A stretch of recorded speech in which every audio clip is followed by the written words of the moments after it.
Vamos fazer uma entrevista. Conte-me tudo, nada me escondas. Nada esconderei, contarei tudo, gente. Então pronto, então conte. Na verdade está tudo sendo gravado. Muito bem. Conte. Assim que eu chegar, eu vou telefonar. Muito bem, ótimo. E vou lhe dar todos os telefones das agências que podem ser ligadas e contactadas. Ótimo. Petúnia, conte-me sobre as explosões do metrô. Ah, se onde não quer ser qualquer. Petúnia, fala direito, Petúnia. Eu já estou me acostumando. E a gente com o tempo vai acostumando com tudo, né? Como ele mesmo falou, à medida que eu chegando lá para dentro do morro, elas vão diminuindo de barulho, mas de duração demora mais. Eles parecem que botam mais bananas de dinamite. Mas enfim, acontece, né? São coisas que acontecem na vida da gente, mas que depois tudo isso quiser passa. Muito bem. Petúnia, e falando de explosões, como eram as explosões na sua infância, lá em Belo Horizonte? Na guerra? Ah, na Revolução de 30? Então conta. Era melhor. A nossa casa ficava no alto do morro, entre o Palácio da Liberdade e o quartel. Então a gente... Quartel? É. Então tá tudo explicado. Então a gente ficava lá, papai foi chamado para olhar, para tomar conta do centro de saúde, e ele disse que só ia se levasse a família. Então mandaram um carro. Onde era a casa? Na rua Rio de Janeiro, 1942. 1840. Em que época aí? A Revolução de 1930. E aí então, papai disse que ia só se levasse a família toda. E nós já tínhamos dormido debaixo da escada, porque já tinha o negócio começado e tudo, a mala tinha ficado lá em cima. E a Lola se ofereceu para mim subir lá em cima e pegar a mala e foi. E depois a gente ficou saindo um a um. Esperava carregarem o pente da metralhadora. Depois dos tiros todos, então quando estava carregando a metralhadora, a gente saía saía outro, e eu fui a última a sair, no colo do papai, embrulhada no cobertor cor-de-rosa, e quando chegou lá embaixo ele ficou em dúvida se tinha batido a porta ou não. Aí saímos e fomos no carro, mas as empregadas da vizinha queriam ir também, aí o carro andou um quarteirão e quebrou. Aí nós descemos na casa de um amigo dele, o Iote, que estava no porão, ficamos lá até que viesse outro carro. Aí que nos levou para a casa das Dinas, que estavam saindo para Nova Lima, para a fazenda da Alzira. E aí então nós fomos todos para a fazenda e ficamos lá. Mas como a gente era muito criança, ficávamos brincando de guerra, jogando laranjal, jogando laranja umas nas outras. Que isso? De guerra, E a mamãe estava grávida do Delza, né? E cada vez que passava um avião que dizia que ia bombardear Belo Horizonte, ela ficava simplesmente apavorada. Mas graças a Deus conseguimos voltar. E ficamos em casa, o papai mandou um funcionário lá, responsável pela alimentação, ele foi nomeado coronel da Polícia Militar. Tomar conta da alimentação, da saúde, dos doentes, de tudo. E ele mandou um dos guardas ficar de noite em casa conosco. Na primeira noite a gente ouviu uns ploc, todo mundo ficou apavorado. Tá falando muito baixo, Pedro. Era num terreno vizinho e um cavalo solto ficou andando lá de noite e eu assustando todo mundo. Tudo bem, passou, a gente viu o que era. Na segunda noite, um barulho no escritório do papai. Todo mundo apavorado com aquele barulho do escritório. Até que a Maria Cândida, que estava lá conosco também, lá em casa, ela resolveu descer. Quando ela desceu, ela viu que era no escritório do papai e abriu a porta. Quando ela abriu a porta, era um gato que estava vendo a luz da rua pela janela, pela veneziana. O gato saiu disparado, subiu a escada e pulou lá do segundo andar e não aconteceu nada com ele. E aí dormimos calmamente. E o papai ainda ficou uns dias lá fora, lá no centro de saúde. E nós ficamos em casa, lá todos. E graças a Deus acabou a Revolução. E é isso que eu tenho que contar sobre a Revolução de 30. E a volta para casa? A volta para casa, quando nós voltamos. E a casa? casa, ao meu quarto, eu tive um choque tremendo, porque entrei no meu quarto, era só estilhaços, o espelho do armário quebrado, as vidraças quebradas, tudo estilhaçado. Só na frente da casa tinha marca de 60 balas.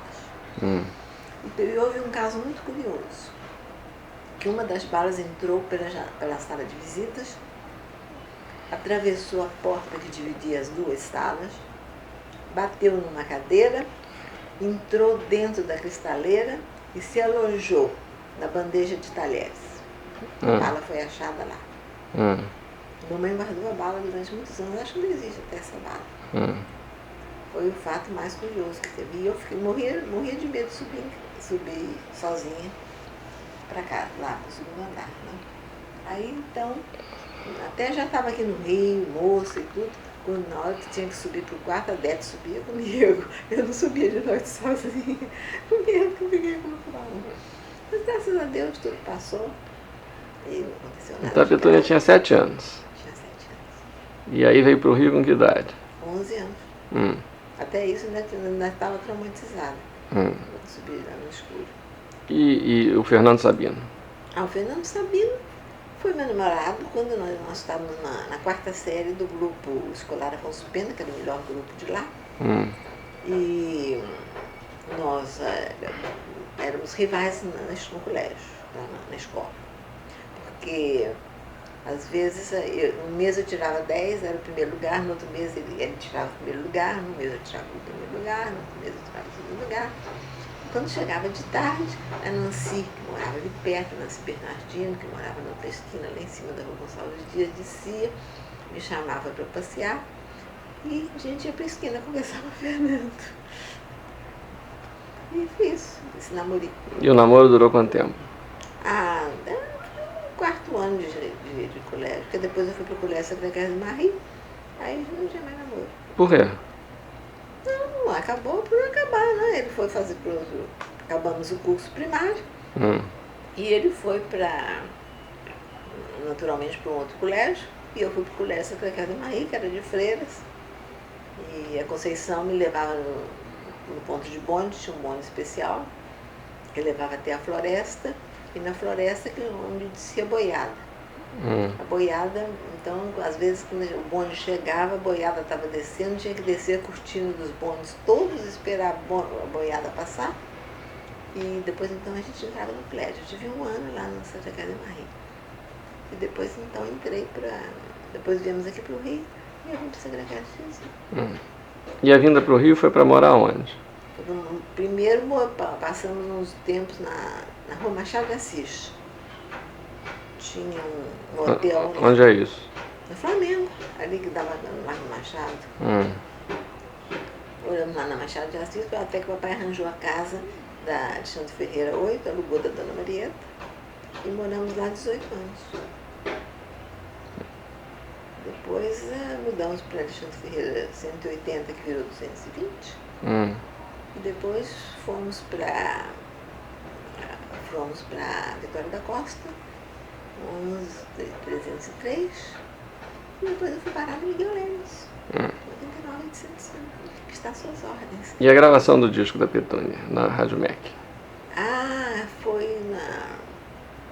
eu tenho a impressão que foi que eu fui estudar piano, né? Eu estudava piano no Alexandre Ferreira 8. Minha mãe me botou com a Dona Elzira estudando piano. Estudava 8 horas por dia de piano. E nessa ocasião, o papai tinha conhecimentos lá e tudo, né? Arranjou para gravar. Eu e Delza gravamos os discos lá. O que a Petúnia gravou? Eu gravei o Malagueña, do Lecuona, e o estudo Opus 12 de Chopin. Estão lá ainda. E o Paracampo? O Paracampo quer dizer, muitos anos depois, quando fui trabalhar na Secretaria de Saúde. E ele prometeu ir lá, até hoje não apareceu, está com mais de 90 anos, mais careca ainda que ele já era completamente, e de bengala. Está prometendo ir lá. E o no Andorinha? E o Andorinha? O edifício Andorinha? Bom, trabalhei muitos anos lá no edifício Andorinha, até que mudou para a Cidade Nova, né? E o que fazia a Petúnia lá? A secretária, importantíssima. Eu fui secretária de 18 diretores. Todos Diretores de quê? Diretor de saúde pública. Depois virou superintendência de saúde Então era a pública. Secretaria de Saúde Pública? Era uma divisão da Secretaria de Saúde que tinha a Superintendência de Serviços Médicos e a Superintendência de Saúde Pública. E foi o Dr. Manuel Ferreira.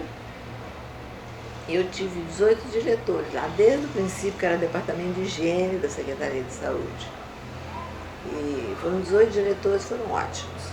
Todos com maior confiança. Eu era uma pessoa que fazia até trabalhos em casa para não vazar nada lá no serviço. E até que chegou a última, que foi uma diretora. E essa aí que atrapalhou a minha vida, me fez aposentar. Quem era? Depois de Elodie? Depois, Guiomar, Aí você aposentou em que ano? Aposentei em 82. E começou lá em que ano? Eu comecei em 56. Antes disso, eu fui professora do Colégio Menino Jesus. Então conta aí. Isso morava na Alexandre Ferreira 8. A dona Helena tinha um colégio que era o único colégio melhor dali da região. Tinha o Jardim da Infância Primário. E tinha uma vizinha que morava ali no edifício Marli, na Abelardo Lobo, a dona Elisa, que era professora. Mas no princípio do ano ela não pôde ir. Então a dona Helena bateu lá em casa e pediu ao papai se eu não podia ir. Papai não queria por nada que eu trabalhasse fora. E como professora, né, de Jardim da Infância eu não queria, então eu queria ser só de primário. Fui para o 3º e 4º ano primário, por experiência, para uma semana que papai deixou. E eu fiquei 4 anos lá. Saí porque apanhei catapora do José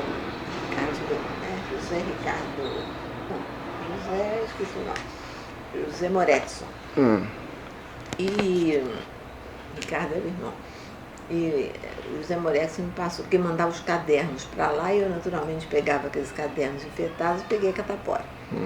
Aí não queria voltar, papai disse que eu tinha que continuar, tinha que terminar o ano, porque era novembro e tudo. Quando acabou, eu não voltei mais. Isso em que época? Isso foi em 55, mais ou menos. Eu fiquei 4 anos lá, até a dona Helena me deu... Onde era o colégio? Na Rua Frei Leandro, 22. Ao lado da casa de Emílio Gomes de Carvalho. Era aquela senhora que não tinha um braço? Um negócio? Dona Helena não tinha um braço, mas ninguém sabia, ela disfarçava completamente. Eu gostava do pessoal ver que ela não tinha braço. E ela teve os alunos melhores de lá, das melhores famílias. O Zózimo foi aluno de lá com a Isabel, a Gilda Jopert, a Marilena Rodrigues, esse pessoal todo do Granfino ali da época, foi aluno daquele colégio, foram meus alunos. Os Moretson foram meus alunos. E de modo que a dona Helena ficou apaixonada quando eu larguei, mas me deu um atestado, que eu trabalhei os 4 anos para contagem de tempo, que não foi preciso, porque eu já tive, quando fui me aposentar, o tempo que eu tinha na Secretaria de Saúde já dava para aposentar, então nem precisou mexer que descontava todo mês para o SESC. SESC? 4 anos. Era SESC. O que é SESC? Serviço Especial de Comércio, não sei o que, era um registro lá. Como tem o INSS agora, eu depositava todo mês uma quantia, acho que era de 8 cruzeiros, reais cruzados, sei lá qual era a moeda na época. E aí então a dona Helena me deu um certificado e eu ensinei lá durante 4 anos iniciação musical. E a Delza ensinava piano para os alunos de lá. Foi lá, ali que ela começou a ensinar piano. E eu ensinei iniciação musical, que eu tinha feito um curso na escola, no Conservatório de Música com a Lídia Mignone. Que foi a primeira mulher do Mignone, né? Francisco Mignone.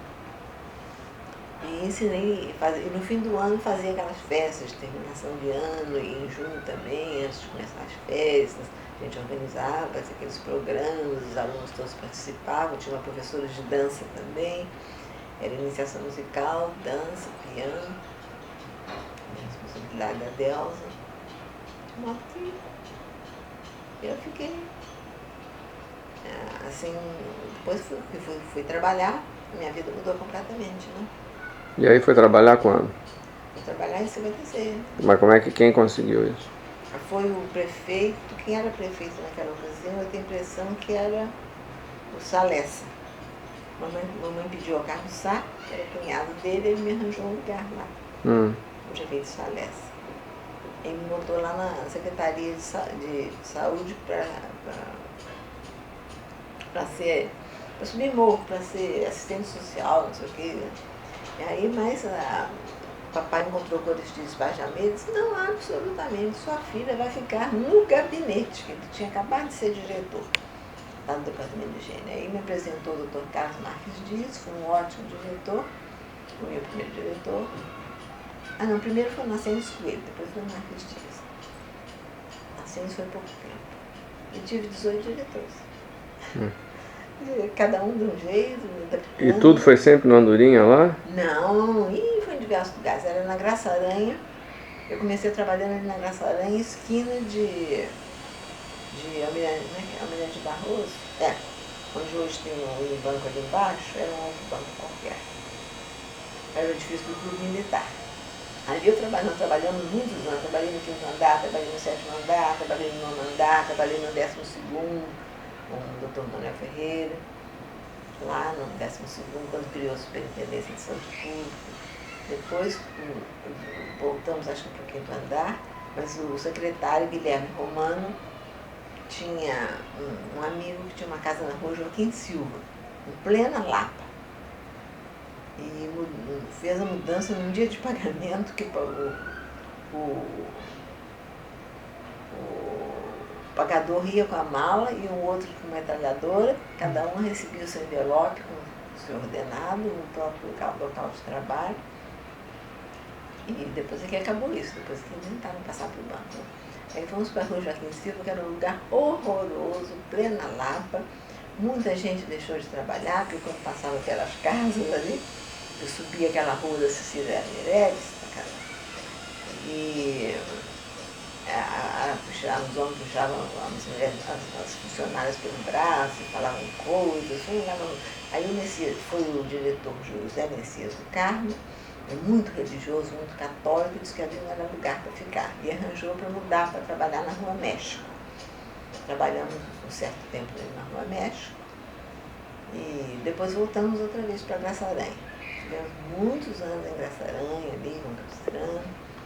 Depois fomos para Edifício Andorim e depois para a Cidade Nova. Lá que eu me aposentei. E a recordação que eu tenho de trabalho é essa. Sempre fui uma boa funcionária, ótima datilógrafa. E aí o último lugar foi lá no Departamento de Saúde Pública, da Secretaria de Saúde, na Cidade Nova. E aquelas histórias de minério lá do bisavô? Não, o minério era do... Que roubaram as minas, meu né? avô. Meu avô, João Batista Palermo, né? Que era italiano. Que era italiano, ele foi primeiro para os Estados Unidos. Eles moravam em Cosenza, viviam lá era um primo do rei da Itália, Vittorio Emanuele II, e viviam de criação de uva, plantação de uvas. E depois os filhos foram saindo, um foi para os Estados Unidos e chamou meu avô para os Estados Unidos. Depois veio aqui para o Brasil e ele se envolveu com essas histórias que o Brasil era um país do futuro. Isso em que época? Ele foi... isso antes da mamãe casar, quando a mamãe estava no colégio de educação, né? Ficou viúvo, né? Porque minha avó casou com 14, morreu com 24. Sim, mas ele nasceu na Itália e veio para o Brasil. Ele veio para o Brasil. Veio para o Brasil quando? Não sei. Antes de se casar. E casou quando? Foi em 1800 e quanto? A Lola nasceu em 80 e tantos, 90 e poucos, né? 97. Não, 97 foi a Lola. Foi a Débora. Não sei, a Laura foi a primeira que nasceu, quer dizer, ele casou antes disso, né? A Laura era mais velha, então. A Aurora era mais velha. Depois teve... E ele aí veio sozinho pro Brasil e casou aqui? Casou aqui. Com quem? Com a Maria Celeste Guimarães. Maria Guimarães, que era que o pai delas era português, que veio lá de Portugal, de Guimarães, e veio morar aqui no Brasil e caiu aqui e casou. E aí nasceu em ordem, então, foi a Aurora. Aurora,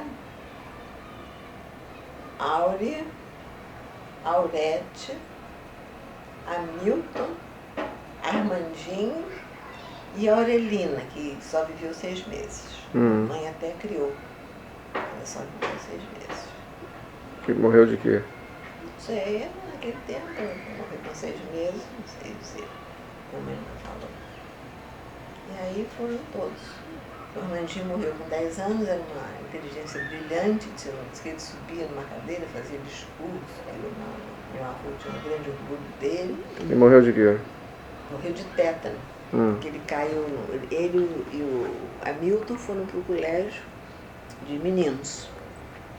E no colégio de meninos, eles ficaram lá, não sei se caiu, foi no próprio colégio que ele caiu num lugar com terra, machucou a testa e daí teve tétano e morreu com 10 anos.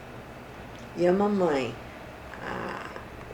a Dete e a Aurora, né, então foram para o Colégio Cação e criaram lá, da Romualda e Leopoldina Cação, né? E a mãe faleceu quando? Quer dizer... Faleceu 10 anos depois de casada, né? Porque ela casou com 14, morreu com 24. E morreu de quê? Foi de pneumonia. E aí elas foram para o colégio e a Aurete dormia junto da Dina Destinhar, que era uma das donas. Foi o primeiro colégio de Belo Horizonte, o Colégio Cação, onde estudaram as maiores figuras da política mineira, Fran de Melo Franco e outros mais, estudaram lá no Colégio Cação. E ela tinha que idade? Eram garotas. Mamãe acho que tinha 10 anos, né? Não sei. E o negócio do minério, o que foi? O minério, meu avô se meteu, então, com os filhos, só viúvo, sozinho no colégio.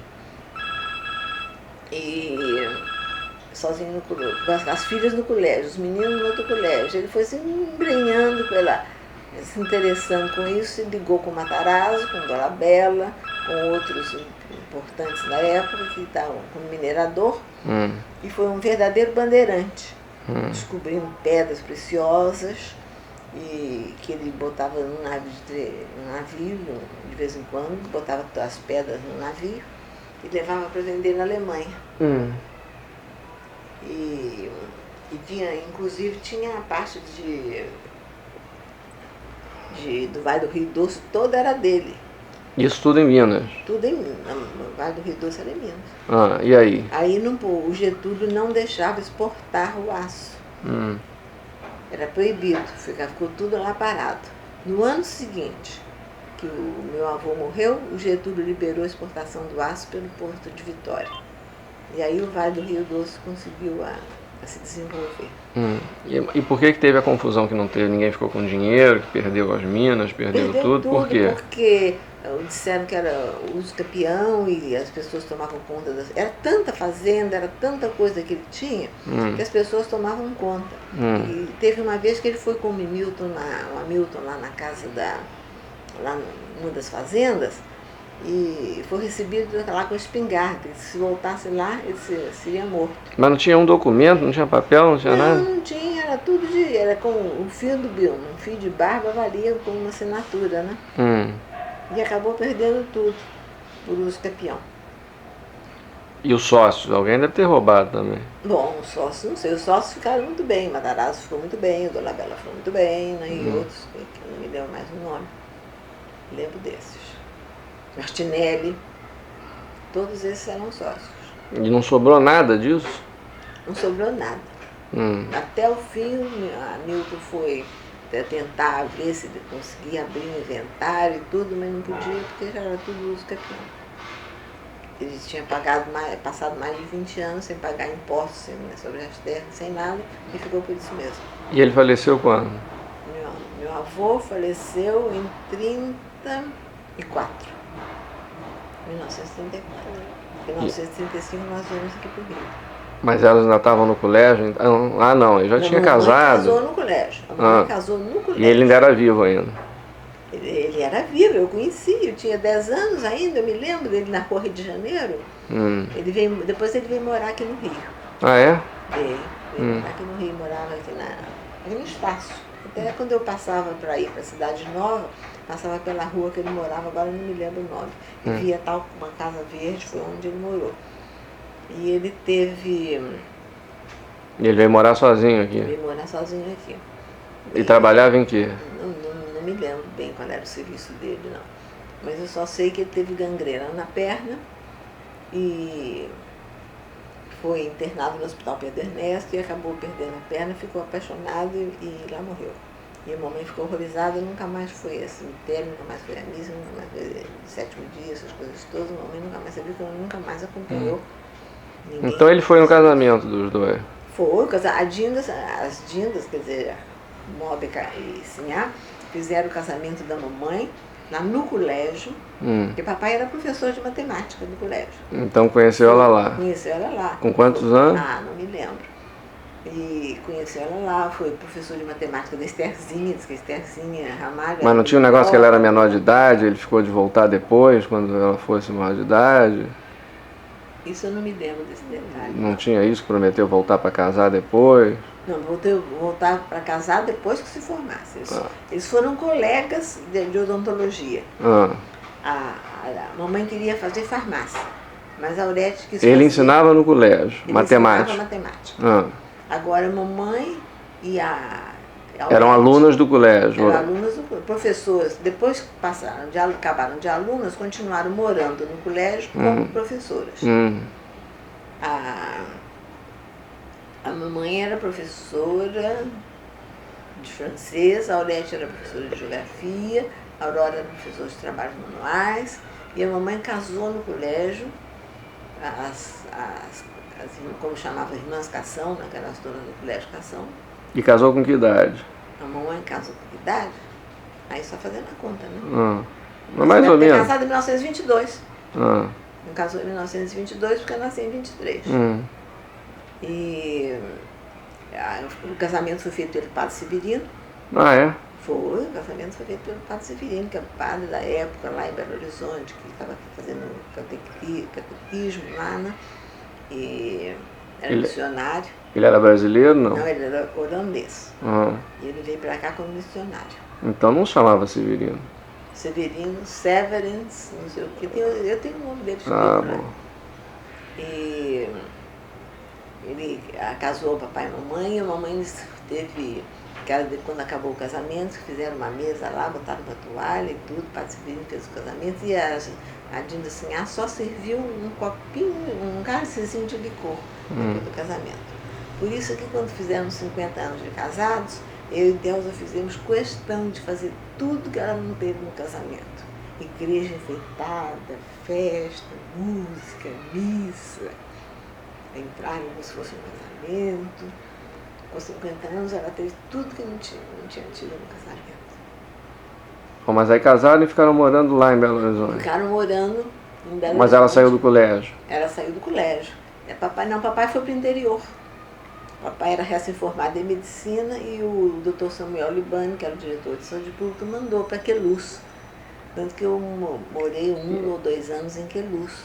E quando o padre Severino passava de trem para Belo Horizonte, mandava uma carta para a mamãe dizendo: no dia tal, passarei no trem que vai para Belo Horizonte, leva na estação a minha Rosa Machixa, que era eu. O que quer dizer Rosa Machixa? Ele me chamava de Rosa Machixa. É o quê? É uma flor? É uma rosa, uma machixa, não sei o que quer dizer. Ele me batizou e gostava muito de mim, queria muito me ver toda vez que passava por lá. Depois de Queluz, mamãe morou em Bom Despacho e depois então foi para Belo Horizonte. O Samuel Libani levou o papai para lá, que o papai ia fazer saneamento rural lá no interior de Minas. Né? Trabalhou muito lá, para ser formado. Ele trabalhou tão bem que foi chamado para trabalhar com o Samuel Libânio em Belo Horizonte. Quer dizer, ele nasceu em Palma e de Palma foi para Belo Horizonte? Belo Horizonte. E quantos irmãos eram lá? Acho que eram 12, né? Acho que eram 12 irmãos em Palma. Você lembra os nomes todos? Atalá, Maria? Bom, papai era o mais velho. Depois vinha Zanira. Depois vinha Hilda. Depois vinha Ulisses. Depois vinha Atalá. Depois vinha... Quem mais? Era o Jarbas. Depois tinha a Maria, a Naíla. Não sei, tá faltando. Dertis. E deve estar faltando ainda. E os pais ainda eram vivos quando ele casou? Não. Você chegou a conhecer? Eu não cheguei. Meu avô paterno eu conheci. Meu avô, papai estava fora até com Samuel Libânio quando a mãe dele morreu. E ele não acompanhou. A minha avó Maria Lira, de Campos. E meu avô Antônio, agrícola dos Passos, era de Campos. E tem história que ele foi na fazenda que ele morava. Tinha tido uma guerra entre os índios, Tupis e acho que Guarani, não sei. E foi achada uma indiazinha na estrada. Então o fazendeiro pegou, criou a indiazinha, que casou com o avô do meu avô. E daí veio a família toda de Campos. Quer dizer que a família agrícola é de Campos? É de Campos. E como é que foi parar em Palma? Não, em Palma... isso eu não sei, porque... Não sei se quando ele casou foi morar em Palma, esse detalhe assim eu não sei. Agora aqui acabou.